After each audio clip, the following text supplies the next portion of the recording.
the Galaxy went to LAFC's home, and this video shows they were like in a park. I guess it's near the Coliseum. It was a bunch of LAFC fans, and I don't know why. Maybe they were drunk. They're trying to do that hooligan mentality. They started attacking these two LA Galaxy fans going to the stadium. Like, why are you trying to do that? This is a family atmosphere, like we stated before. Right. You're beating them for what? It's like Boston, New York fans. You're trying to fight an opposing team physically, injuring them for what? You're not getting paid. You're a piece of shit if you do. Exactly. I'm looking at some of the other moments in soccer that are unfortunate, where racist things have gone. Abedwali Anguburi from Leedsburg. Remember back in the the early 2000s, German fans were giving him shit. He's a black player, and he decided to do a Nazi salute to the Germans. He later got arrested because, as you know, in Germany that is illegal. Illegal even to have to name your kid Adolf, no? Exactly. Is it? I'm I not too think sure. so. I'm not too sure about that. But why would you? Anyways, No, that's never another know. conversation. People are fucking stupid. Yeah, that's another Hey, conversation. If people call their child pilot inspector, I wouldn't fucking doubt they're gonna call him Adolf. People are dumb nowadays. Pirate. Okay. Another one that I remember that falls into this one. This was when Dani Alves played for Barcelona at the time. They threw a banana. They threw a banana at him, and they were chanting "monkey." Now, Spain has had a history of this. They're racist too. Yeah. They may be Spanish speaking like us, but Yep. they're racist motherfuckers too. Yeah, they've had a history of racist incidents when they go around calling Because I remember a couple years old, he used to play for Barcelona too. Samuel Eto or Etu, whatever you call him. They started doing monkey chants, and he started crying on the field. He had to walk out. All the Barcelona fans were like, his teammates were like hugging him and consoling him because he grabbed the ball and he walked out. Like, why are you gonna hurt somebody's feeling like that? What is wrong with you inside that you have to hurt somebody's feelings? Yeah, this is true. John Terry, if you recall. Yeah, Anton Ferdinand. Remember him? Brother of Rio Ferdinand. Exactly. Yeah, he. Because he's the Ferdinands are of black descent. Right. And John Terry. Yeah, and what's funny is that John Terry always said that he was a friend of Rio Ferdinand or whatever, and Rio Ferdinand. Yeah, and Rio Ferdinand came out and just gave him some shit because in the video you can clearly see him using the N word, directing it at Anton, and I'm sure, among friends, even that's a little kind of awkward to me. Luis Suarez, remember that when when Evra accused him of saying, that he called him a negrito. To us as Hispanics, you think that's racist to him for her to say that? And the thing, what kind of connotation it came out? We say negrito to say, oh, that's he's black. Somebody's black. But, but if you see it in English, it's a black boy. What do you say? Racist terms in the United States when you call somebody boy. Right. It's a bad term. Right. That was a difficult one for me because I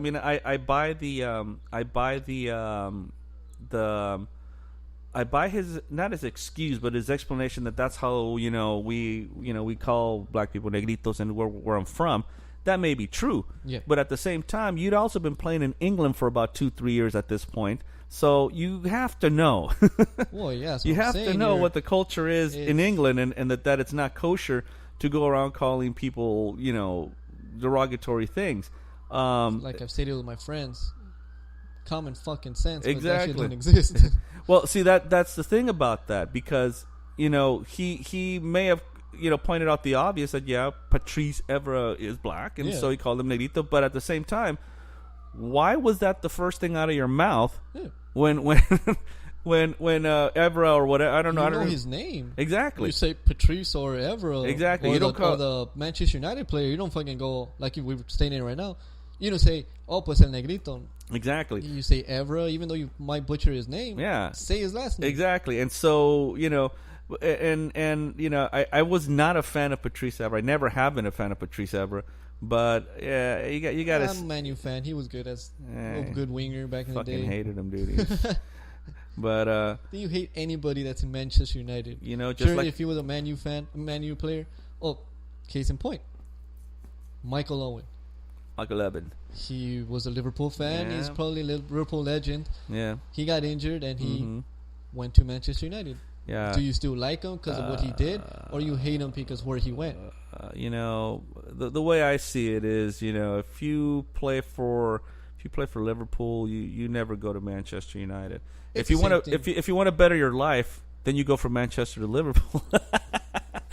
Well, not city-wise. I'm sure those fucking cities are shit towns. They probably are, but I mean, I'm not, that's again. like- That's a whole different. That's a whole different Oh, yeah. conversation too. It's but like when. Sorry to cut you off. yeah. Dodgers, Giants. and the Giants. Yeah. You know what? That's a funny thing you say that because Oral Okay. Hershiser pitched for the Giants. Did he? I He thought did. he went to the Indians. He went, but during the last part of his career, he pitched for the Giants. And Or the biggest one. You're a history buff. Babe Ruth. Babe Ruth went from the Yankees to the, He or went from to the Sox to the Yankees. and Yeah, they're hated. they're They hated, have a right? history Yeah, but about- see that was the owner's fault. That wasn't. See, Michael Owen chose to leave Liverpool and chose to go to Manchester United afterwards. Did Babe he Ruth was Did sold. he win a trophy? I don't think so. I don't think he did. There was one time I was in New York. He might have though, because that's around the time that Ferguson was leading the charge and You know how he was always often injured, right? Michael Owen. Yeah. Yeah. It was funny. I was watching a Liverpool, I'm gonna say West Ham game. So he was playing, and the announcers were like, "Hey, Michael Owen is back. Welcome back from injury." And I was watching it. I was with my ex, Uh-huh. and he was running. All of a sudden, somebody tackled him, and he falls on the floor. And I look at my ex. I'm like, "Oh shit, not again!" Uh-huh. And it's like the announcer heard me. He's like, "Yes, again." I'm like, "Oh, where's the mic? He heard me." It was just like funny because I'm like, everybody, I'm sure, did the same, said the same thing I did. I'm like, "Oh fuck, not again. This guy's gonna be injured." I remember this game in 2004. Again, going back to the Spanish league, Spain versus England. Nice little friendly until the Spanish fans started calling the N word, and in Spanish, right, calling them, what we would say the M word, to guys like Ashley Cole and Sean Phillips, throwing monkey chants at them, and again throwing bananas and stuff, and again big old the coach that year for Luis Aragones, I remember him. He was the coach for Spain. Stuck foot in mouth later that year by calling Thierry Henry black piece of shit. and you kind of just think to yourself, again, going with the Luis Suarez thing. Hey, whatever your personal views, man, great, whatever. But you do understand that the world doesn't think this way, or at least you hope they don't think this way. And so you kind of think to yourself a little bit and say, maybe some thinking before you open your mouth is in order. I get soccer's a passionate game. I get it. But at the same but you're not time, gonna call somebody yeah, a exactly. black piece of crap. Why are you doing these things? Again, it's like it's a black guy to the sport because especially, what does that say about your culture? What does that say about your and here I am as an American talking about this, considering we're probably one of the biggest racists in the history of the world. But with the with all the history that slaves we've and all that shit. with all the history that we've had, that's Pablo Di Canio, played for Lazio. And he was an ex West Ham player. Uh-huh. He was also involved in an incident against Livorno and when he was playing with when he started doing Nazi salutes after scoring a goal versus Juventus many years ago. He went to the corner after he scored. I don't know if you remember that, and just kind of stood there and he said he was waving to the crowd. I remember that, yeah, but I've never seen a wave so stiff. For real. And again, this is just some examples of the of really what I think is A stain it's a stain, not only a stain on the sport, but a stain on humanity itself. But I am of the opinion that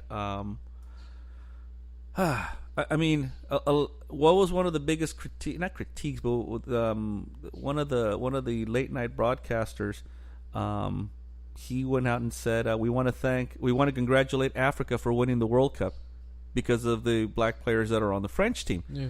But, to me, that kind of shows a cool thing because it was a diverse team reflecting on their culture. Yeah.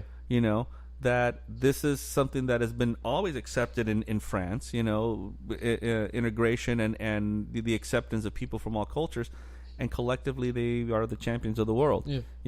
They aren't sitting there looking at them going, wow, a black French team won the World Cup. They're just saying the French team won the World Cup, and that's kind of how it should be looked at. It should be. Like United States, it's a cauldron of different nationalities and people. But that still stands out in this country for some reason. I mean, it hasn't stood out like that at sporting events, but it's still there. It's regardless of anything, racism is going to be there. Number 45 it's making it great again. Yeah. And it's unfortunate because shows you the ignorance of people.